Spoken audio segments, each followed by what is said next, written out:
मैं हेमंत कुमार सिंह, प्रवक्ता गणित, GRV इंटर कॉलेज राठ, हमीरपुर से। मैं आज आप सभी छात्र छात्राओं से यह कहना चाहता हूँ कि वह अपनी और अपने परिवार की ज़िंदगी के साथ खिलवाड़ ना करें। जो भी सरकार द्वारा निर्देश दिए गए हैं इस वैश्विक महामारी से बचाव करने के लिए, उसका कठोरता से पालन करें और करवाएं। जैसे कि सबसे मुख्य बात है कि आप घर में ही रहें, घर से बाहर ना निकलें। बहुत ही ज़रूरी यदि है कोई कार्य तो आप अपने मुंह को, सिर को, हाथों को ढक के निकलें। मुंह पर मास्क या किसी कपड़े या गमछे का इस्तेमाल करके बांध के निकलें और नियमित रूप से घर में रहने पर भी नियमित रूप से अपने हाथों को अच्छी तरह से धोएं और नियमित रूप से अपने हाथों को सैनिटाइज करते रहें। और जब भी आप कहीं बाहर से आएं तो सबसे पहले अपने हाथों को अच्छी तरह से धोएं, उन्हें सैनिटाइज करें और सबसे मुख्य है कि यदि किसी को ये अनुभव होता है कि वो कोविड-19 का शिकार हो गया या उसे लक्षण लगते हैं या उसे सर्दी, खांसी, जुकाम जो उसके सिम्टम्स हैं, लक्षण हैं, तो वो तुरंत ही डॉक्टर के पास जाए और सारी बात बताए, छुपाए नहीं, ठीक है। और आपके घरों में जो भी बुज़ुर्ग हैं उनकी देखभाल रखें, देखभाल करते रहें। और जब भी कोई खांसता है या छींकता है तो टिश्यू पेपर का या किसी कपड़े का इस्तेमाल करें, प्रयोग करें। और सबसे मुख्य बात कि सभी छात्र छात्राएं अपने घर में, अपने आस पड़ोस में और अपनी रिश्तेदारियों में फ़ोन करके भी आरोग्य सेतु ऐप को सभी एंड्रॉयड स्मार्टफोनों में डाउनलोड करवाएं। धन्यवाद।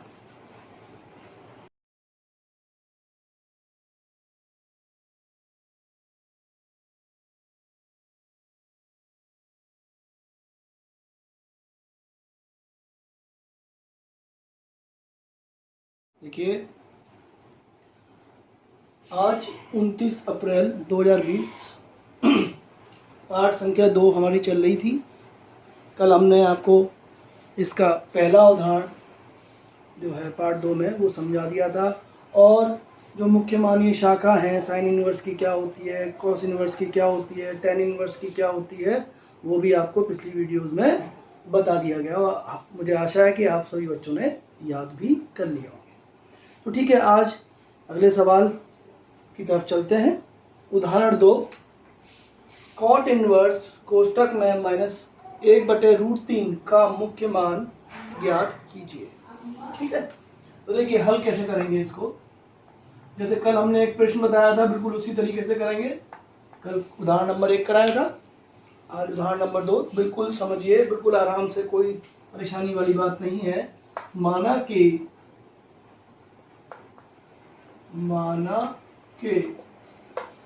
x बराबर कॉट इनवर्स -1/√3। ठीक है, जिसकी भी मुख्य मानी शाखा निकालनी होती है उसको हम x मान लेते हैं। अब जब कॉट इनवर्स उठ के इधर आएगा तो ये क्या बना देगा, ये क्या बनाएगा भाई, ये जब कॉट इनवर्स इस पे आएगा तो ये कॉट एक्स बनाएगा। क्या बनाएगा, कॉट एक्स बराबर -1/√3। यहाँ तक कोई समस्या? ये तो समझ में आ गया होगा। अब हमें ये देखना है कि 1/√3 कॉट का मान कब होता है। कॉट का मान 1/√3 कब होता है? तो सोचिए, देखिए कॉट का मान 1/√3 होता है 60 अंश पर, ठीक है ना, 60 अंश पर, यानी कि अगर रेडियन में लें तो π/3, ठीक। तो कॉट π/3, कोई समस्या यहाँ तक? नहीं। अब हम कॉट इनवर्स का जो मुख्य मानीय शाखा है उसके बारे में सोचें या ध्यान करें, तो वो हम जानते हैं कि 0 से लेकर कहाँ तक होती है, पाई तक। 0 से लेकर पाई तक खुले अंतराल में, ओपन इंटरवल में, यानी कि 0 नहीं होगा और पाई नहीं होगा, उसके बीच की सारी वैल्यूज, सारे मान हम उसमें ले सकते हैं। तो यहाँ पर हम ये जानते हैं, यहाँ रुकते हैं, हम जानते हैं कि देखिए यहाँ पे cot x है और यहाँ माइनस कॉट बनना है, तो माइनस जब तक खत्म नहीं होगा, जब तक हम मान नहीं निकाल सकते, तो हम क्या करेंगे, यहाँ पर हम जानते हैं कि cot ऑफ π-θ बराबर कितना होगा, बराबर माइनस का cot थीटा होगा, ठीक है। समझ में आ गया? यहाँ तक समझ में आ रहा है? ठीक है। देखिए हम जानते हैं कि cot π-θ बराबर माइनस cot थीटा होता है। अच्छा, और यहाँ से एक और चीज, और cot में 2π-θ भी माइनस का cot थीटा होता है। लेकिन एक बात सोचने वाली है कि हम जानते हैं कि कॉट की जो मुख्य मानी शाखा होती है वो 0 से पाई खुले अंतराल में होती है, यानी कि 0 नहीं होगा, पाई नहीं होगा, उसके बीच की सारी वैल्यूज की मुख्य मानी शाखा में आती हैं।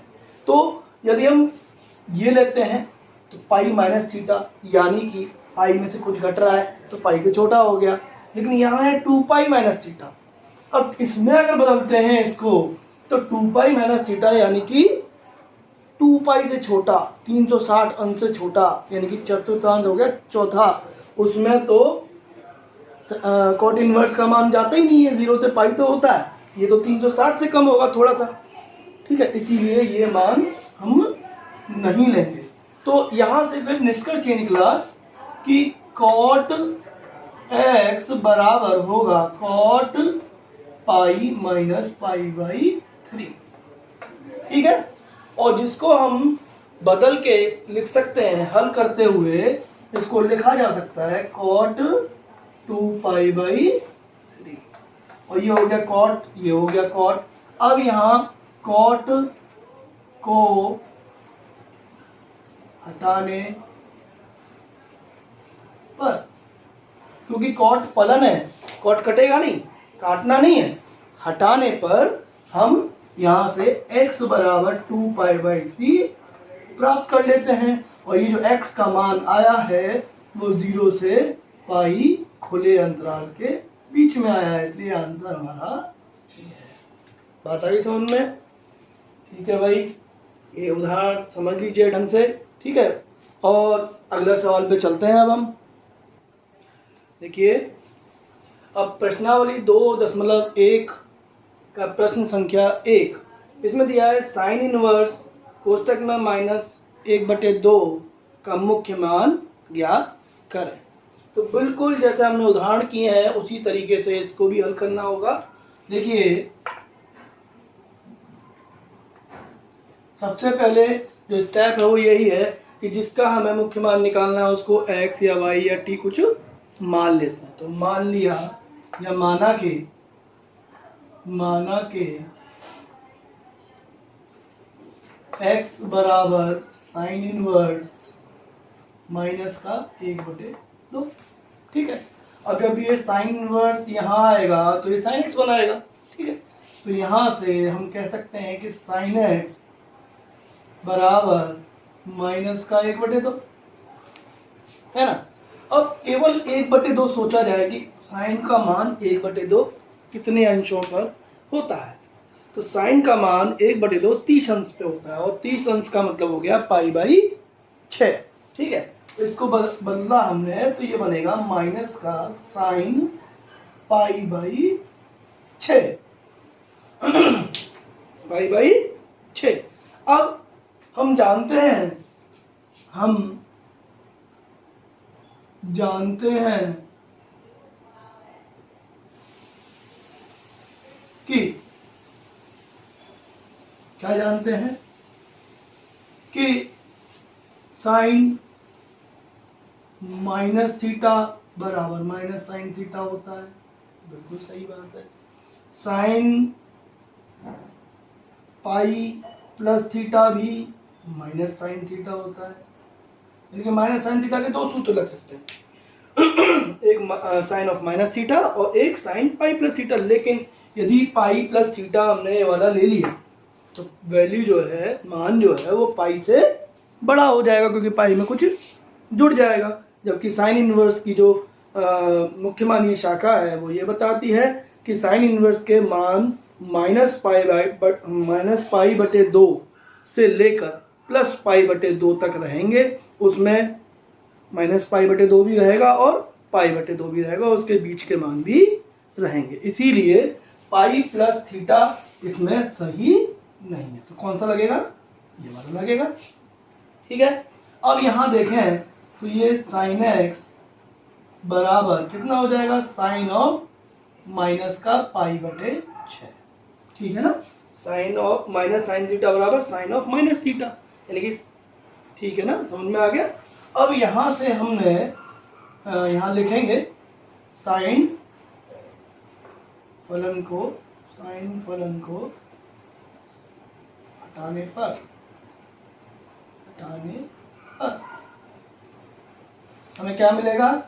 x बराबर माइनस का π/6, जो कि -π/2 और +π/2 क्लोज इंटरवल यानी कि बंद अंतराल के बीच में है। इसीलिए हमारा आंसर ये सही है। उत्तर हमारा आ गया। ठीक है, चलिए अगला सवाल देखते हैं। चलिए देखिए प्रश्न संख्या 4। इसमें हमें tan इनवर्स कोष्टक में -√3 का मुख्य मान ज्ञात करना है। तो बिल्कुल जैसा ये किया था वैसे ये होना है। देखिए माना कि x बराबर tan इनवर्स -√3। ठीक है, अब यहाँ पर हम जब tan इनवर्स को इधर लाएंगे तो ये क्या बन जाएगा? tan x बराबर माइनस का √3। अब tan में हम किसका मान सोचेंगे? पहले √3 का मान कब होता है tan में?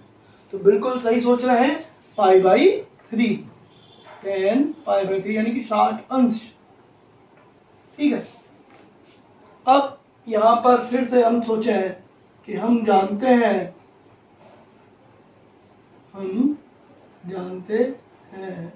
कि tan ऑफ माइनस थीटा बराबर माइनस का tan थीटा होता है।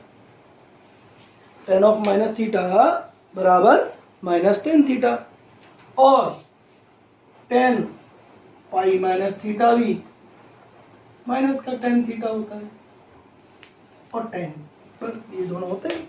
अब इसमें देखें हम कि tan इनवर्स की जो मुख्य मानी शाखा आपको लिखवाई गई है वो क्या है? वो -π/2 से +π/2 तक, वो भी खुले अंतराल में, यानी कि ना तो -π/2 होगा ना प्लस का π/2 होगा, लेकिन उसके बीच के जितने भी मान हैं वो मान्य होंगे। ठीक है ना, समझ में आ रही?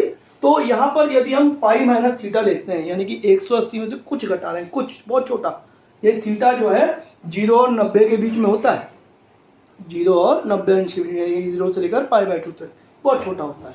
ठीक है, यदि हम 180 में से थीटा को घटाएंगे तो दूसरे चतुर्थांश में रहेगा, यानी कि जो वैल्यू है, जो मान है आपका tan इनवर्स का, वो π/2 से बड़ा आएगा, जबकि ऐसा नहीं हो सकता। π/2 के बराबर भी नहीं आएगा, बड़ा तो दूर की बात है। ठीक है, इसीलिए ये वाला हम इसमें नहीं लेंगे, इसमें ये प्रयोग होगा। ठीक है, तो अब बार बार नहीं लिखवाएंगे, ये समझा रहे हैं कि जो मानक रिजल्ट हैं, इसके मानक निष्कर्ष हैं वही रखे जाते हैं। ठीक है, वो तो समझाने वाली बात थी कि क्यों नहीं लेते हैं, मुझे समझाया। देखिए यहाँ से हम सीधे सीधे लिख सकते हैं इसको, tan x बराबर tan ऑफ माइनस का पाई बटे 3। ठीक है, इसको लगा दिया हमने, माइनस tan थीटा बराबर tan ऑफ माइनस थीटा। अब यहाँ से tan फलन हटाने पर, tan का फलन हटाने पर x बराबर कितना आ जाएगा, माइनस का पाई बटे 3, जो कि tan इनवर्स यानी कि माइनस पाई बटे 2 से प्लस पाई बटे 2 ओपन इंटरवल में आता है। तो हमारा ये आंसर हो गया। ठीक है, समझ में आ गया। चलिए अगले सवाल की तरफ चलते हैं। अगला सवाल देखिएगा, प्रश्न संख्या 9 है ये। इसमें दिया है कि कॉस इनवर्स कोष्टक में -1/√2 का मुख्य मान ज्ञात कीजिए। तो देखिए इसका हल कैसे करेंगे। माना के यहाँ पे x बराबर कॉस इनवर्स माइनस का 1/√2। ठीक है, अब जब कॉस इनवर्स यहाँ आएगा लेफ्ट हैंड में, तो ये कॉस x बना देगा इसको, है ना। कॉस x बराबर माइनस का 1/√2। अब कॉस का मान 1/√2 कब होता है, बिल्कुल सही सोच रहे हैं, माइनस का कॉस 45 यानी कि कॉस में π/4। ठीक है, अब कॉस के लिए भी हम रिजल्ट जानते हैं,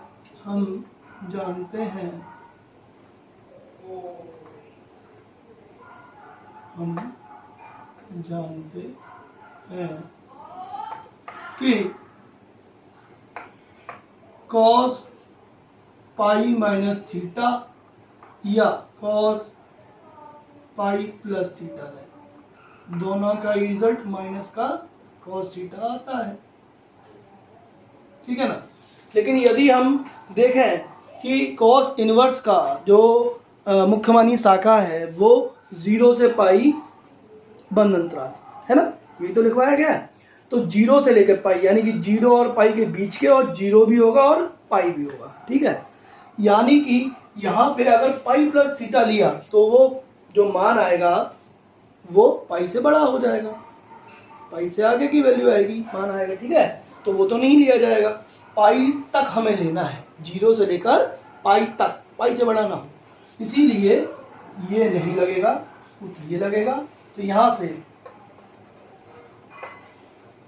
cos x बराबर cos पाई माइनस π/4 हो गया।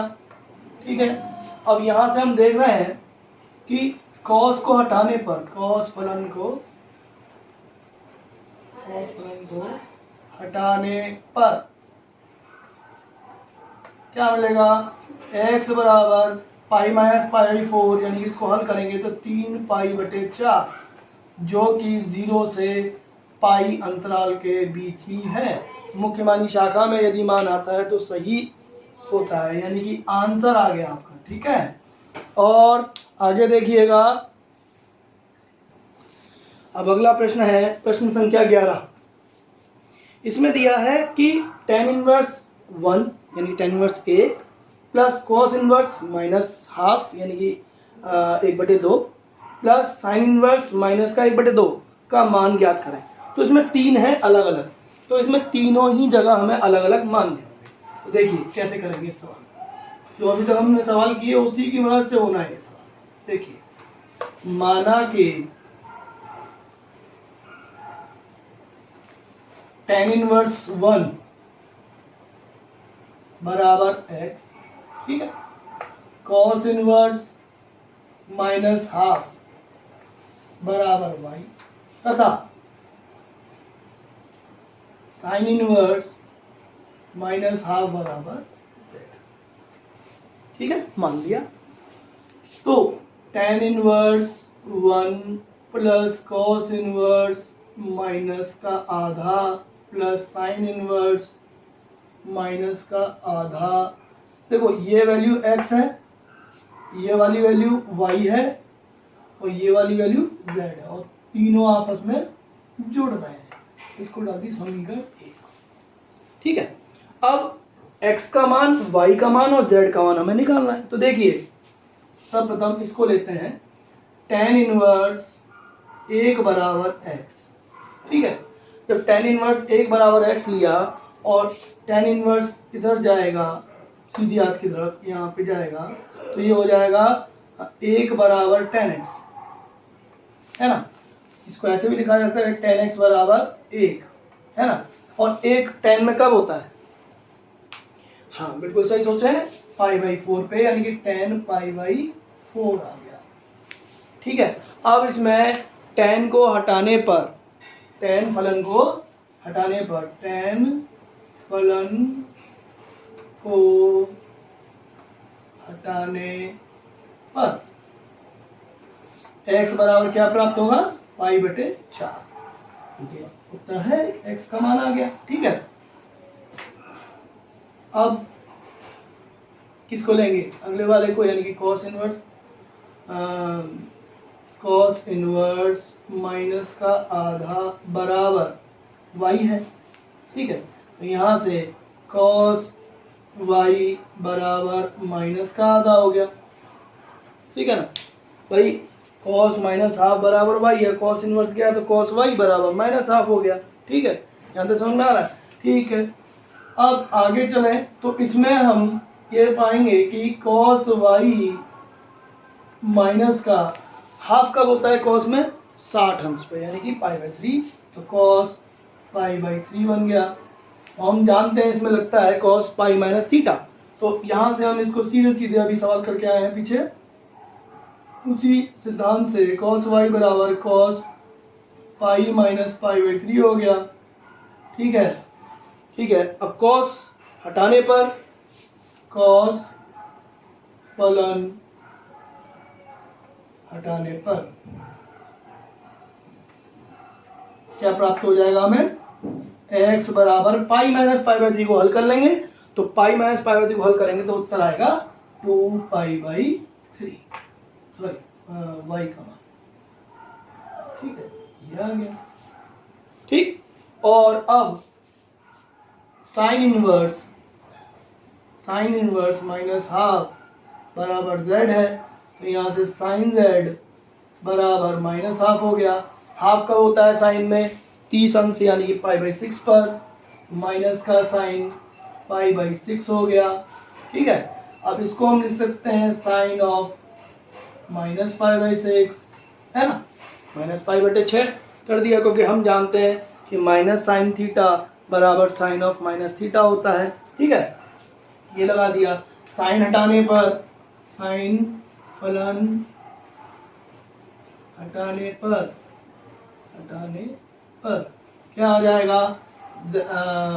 z बराबर, क्योंकि यहाँ से साइन z बराबर तो ये बना है, तो z बराबर कितना आ जाएगा? माइनस का π/6। तो हमारा मान x आ चुका है, y आ चुका है और z भी आ चुका है। तो इस मान को हम, अब इस मान को हम z बराबर माइनस π/6, y बराबर 2π/3, x बराबर π/4 समीकरण 1 में रखेंगे। यहाँ लिखेंगे x, y और z का मान समीकरण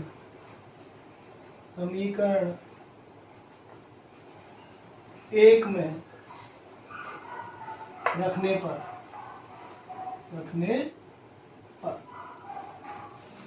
देखिए, तो tan इनवर्स 1 प्लस कितना है?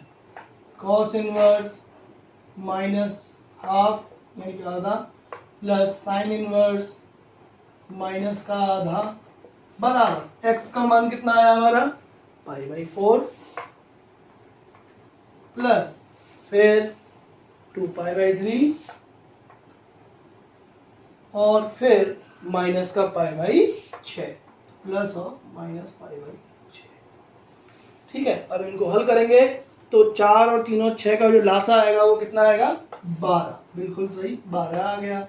ठीक है, अच्छा यहाँ हो गया 3 पाई, यहाँ हो गया 8, क्योंकि 4 बार जाएगा तो 8 हो जाएगा, और प्लस माइनस माइनस कितना होगा 2। ठीक है, तो यहाँ बनता है 3 और 8 11 में से 2 गए 9 पाई बटे 12, जो कि 3 के गुणज है, तो 3 से हमने ऊपर भाग कर दिया और 3 से ही नीचे, 3 यहाँ हो गया और 4 यहाँ हो गया, तो 3 पाई बटे 4 इसका उत्तर आ गया। ठीक है, ठीक है, तो आज इतना ही है। इस प्रश्नावली को आप करिएगा सभी। धन्यवाद।